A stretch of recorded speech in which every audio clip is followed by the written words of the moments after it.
嗨，大家好呀！今天来到浙江天台，这里地處浙東中部，藏在台州的群山之间。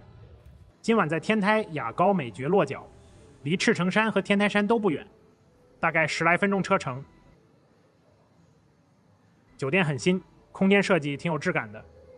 電梯廳立着一個巨大的數位藝術裝置。大堂休息區很寬敞，吧台邊沒見到人，或許還在試營運。拿好房卡，回頭看，熒幕裡的畫面已經切換成了森林。這次選了一間小套房。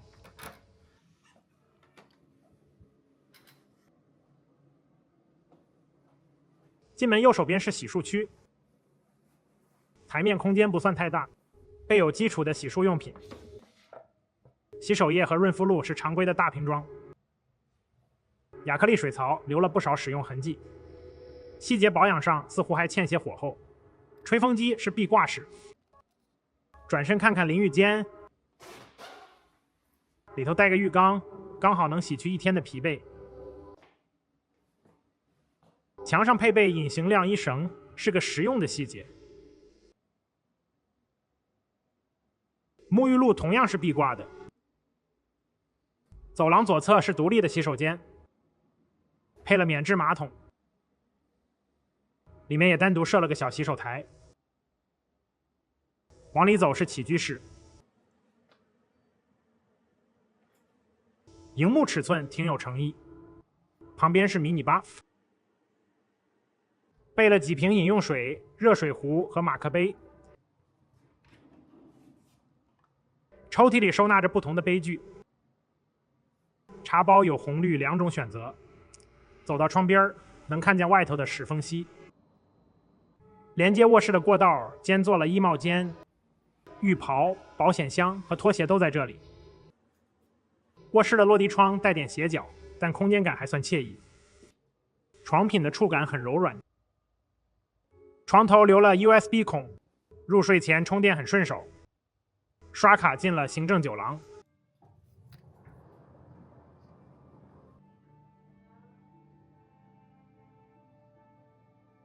裡面藏着一間寬敞的會議室，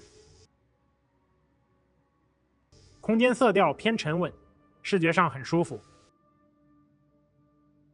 今天這裡很安靜，幾乎沒什麼人。餐台上備了些堅果和點心，冰箱裡是常規的軟性飲料和啤酒，旁邊有咖啡機，但似乎沒看到茶包。從這裡望出去，剛好是史豐湖公園的步道。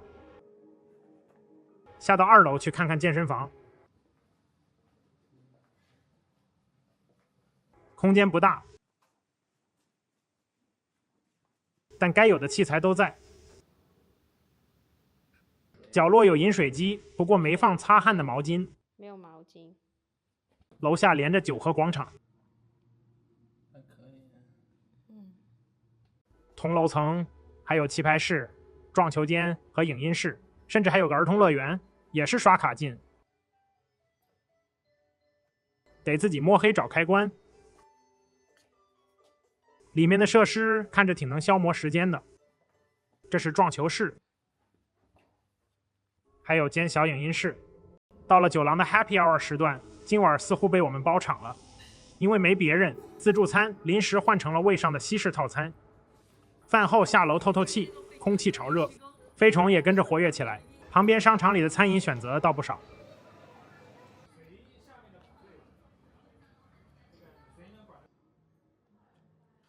早上好呀！一大早被一場暴雨叫醒，下樓去餐廳看看早餐。這是烘焙點心區，先給自己弄杯咖啡。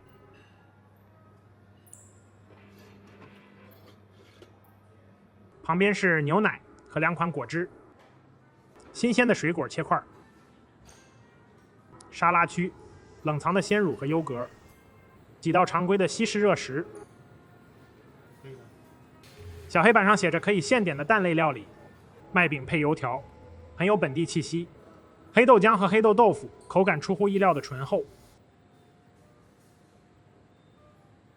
面檔前擺滿了各式澆頭，有粗面、細面，還有阿姨現拉的扯面，挑了份扯面。淋上一勺肉碎，冒着熱氣的蒸點。這裡提供2款粥，還有幾樣中式小炒。前台遞了2張飲品券，最後挑了2瓶天台本地的氣泡茶，口感挺微妙的，網上似乎也買不到，大概是這座小城的限定。吃過早飯，雨停了，雲層慢慢散開，計劃可以照舊，陽光透了出來。正前方那座就是赤城山，不是日本群馬縣的那座，是天台的赤城山。山頂隱約能看見梁飛塔的輪廓。今天的路線就從這裡開始，離售票處還有一段路。門口的保安大叔先熟絡地搭起了話，順手指了指買票的方向，票價15塊。導航上說可以坐公車到赤城賓館站，但其實打車過來會更省事兒。這座山在當地人口中又叫燒山。佛道2家在這裡共存，還糅合了濟公的傳說。海拔300來米，典型的丹霞地貌。在整個天台山景區裡，這兒或許是最被忽略的一處。剛買票時，售票系統甚至因為閒置太久而自動登出了。據說這座山裡藏着18個天然的石窟。剛進山門，迎面是一大片菜地，抬頭看，紅色的沙礫岩壁托着遠處的梁飛塔。裡頭雖然有停車場，但沿路滿是泥坑，開車來的話停在外面會安穩些。走到望霞亭了，旁邊立着塊碑，刻着當年出資修路人的名字。清晨的雨水被太陽一烤，山裡的空氣变得又濕又悶，爬起來比預想的要費力。這裡是紫雲洞，似乎在翻修，正門緊閉着，我們繞到了側門。這是一座在浙東挺有名的尼姑庵，院子裡透着一股與世無爭的安寧。所有的建築都是貼着岩壁的石窟建起來的，可惜碰上施工，只能从舊照片裡一窺它原本的樣子。離開時，在路上瞥見一隻泛着熒光的綠色幼蟲，查了一下，是印度絲蛾的幼蟲，據說食量極大，吐的絲也格外堅韌，不知道它正急着趕去哪裡。對它有研究的朋友，也許能給出更準確的答案。體感溫度直逼40度，只能硬着頭皮繼續往上。陡坡的轉角處藏着個小攤兒，賣些水和泡麵。終於到了濟公東院，還沒進門，先被一陣急促的狗吠聲嚇到了。院子裡傳來幾聲呵斥，這才安靜下來。傳說濟公12歲那年就來到赤城山求學，嘿，得到小狗的歡迎，還有一隻躲在門檻後悄悄打量着來客。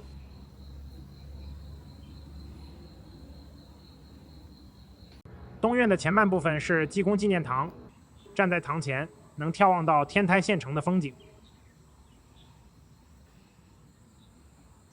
後頭是白雲洞，供奉着各地信徒捐建的濟公像。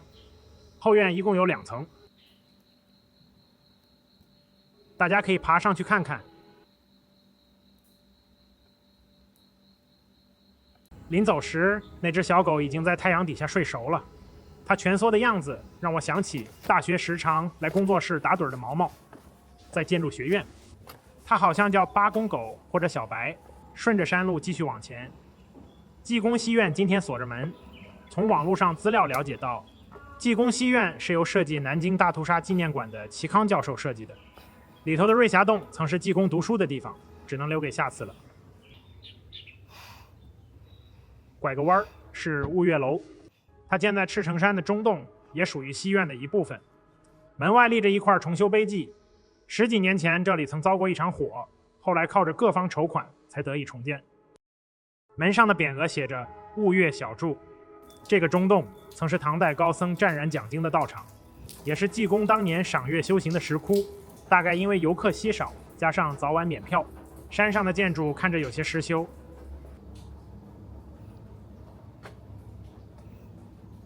從這兒望出去，縣城的輪廓依舊清晰。洞裡供着佛像，一旁懸着佛法無邊4個金字。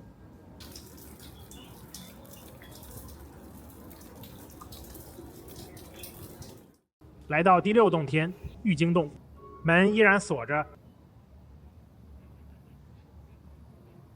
我们只能继續往上走。岩壁上粗壯的根系野蠻地扎穿石頭，一只蝸牛正慢吞吞地爬着。繼續往上爬。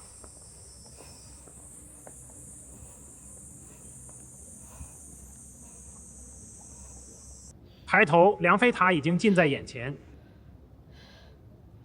終於登頂了，塔門封着，我們繞着塔走了一圈，找個陰涼處喘口氣，開始下山。山頂被樹冠擋着，反而是走下幾層台階後，視野更開闊。山上的洗手間成了飛蛾和昆蟲的領地，只好退回紫雲洞，借用庵裡的洗手間，順便休整一下。這山看着不高，但越往上越陡，出乎意料的耗費體力。如果要來，一雙好走的鞋和充足的水是必須的。山腳下小賣部的大黑狗，體格壯得像頭熊。離開赤城山，下一站是國清寺，導航顯示不到3公里。我們決定沿着藍色的步道慢慢走過去。路過遊客中心，旁邊還保留着村落，街對面開了不少民宿。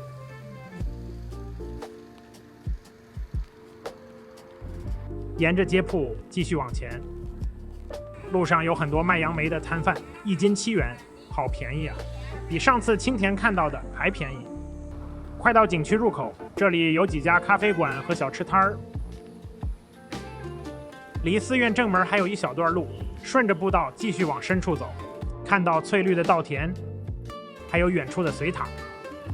陽光很烈，好在兩側的古樹撐起了足夠的樹蔭。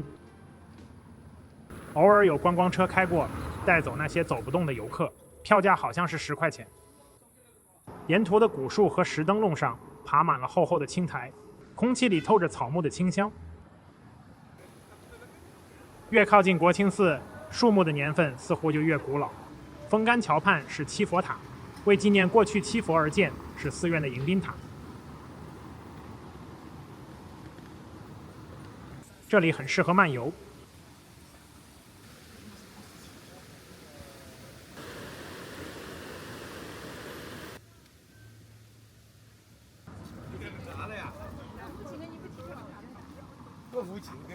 不知從哪兒來小狗，路過的人都忍不住停下餵它。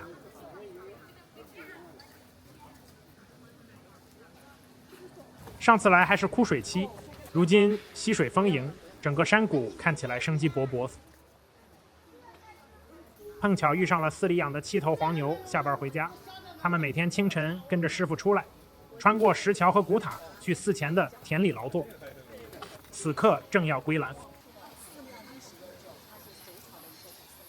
斑駁的黃牆上寫着“隋代古剎”，往右一拐便是山門。這裡原名天台寺，後來隋煬帝賜名，取的是寺若成，國即清的意思。和那些主修禪定或戒律的寺廟不同，這裡更重講經與義理。門額上寫的也是國清講寺。山門看着並不張揚，邁過門檻。石子路兩旁是參天的古木和修竹，把外頭的燥熱隔絕得干干淨淨。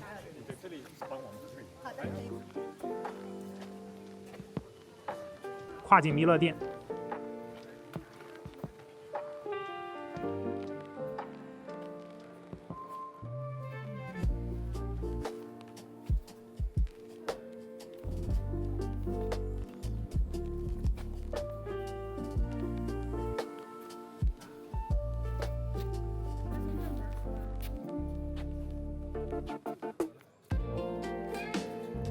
寺裡的植物長得格外放肆，盆栽的荷葉，有的已經竄得比人還高。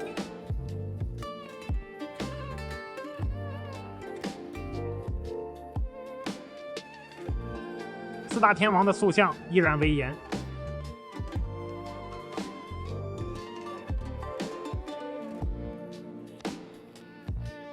院子裡守着幾棵不知歲月的古樹。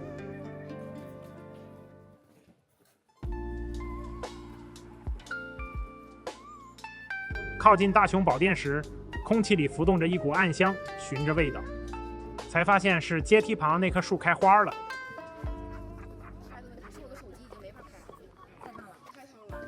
順着長廊往上走，偶爾能遇見帶着相機捕捉光影的人。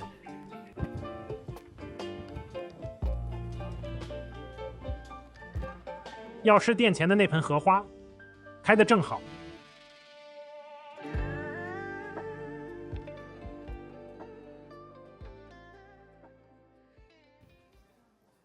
繼續拾階而上。隋塔的塔尖從屋檐後露了出來，還有人自帶了茶具，坐在石階上翻書泡茶。這裡是法乳千秋亭，意思是天台宗的教義，如乳汁般滋養着後世的信徒。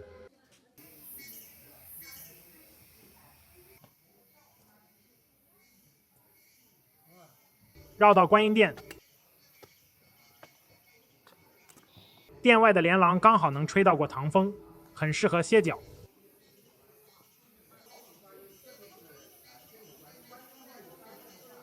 沿着風的方向往前，是中韓天台宗祖師紀念堂。韓國的信徒在90年代建了這裡，以報答祖庭。歷史上，國清寺曾有過一位韓籍方丈，也就是天台宗的第16祖。站在堂前，剛好能透過重疊的窗洞看到隋塔中空的內部，還是蹭了旁邊導遊的解說，才發現這個視角。院子裡這棵樹的長勢透着些古怪的生命力。眼前這座更好堂是寺裡老和尚們頤養天年的地方。聽說僧人年邁後便由寺院常住供養，不用再守着凌晨3點半的早課，也不必下田勞作。前頭立着法華經狀，柱上刻着日本日蓮宗祖師留下的9個大字：天色漸暗，鐘聲響起。僧人們準備做晚課了，剩下的院落來不及一一走完，只能留給下次。另一側的安養堂同樣是老僧人們安息的靜所。三聖殿的門已經落鎖，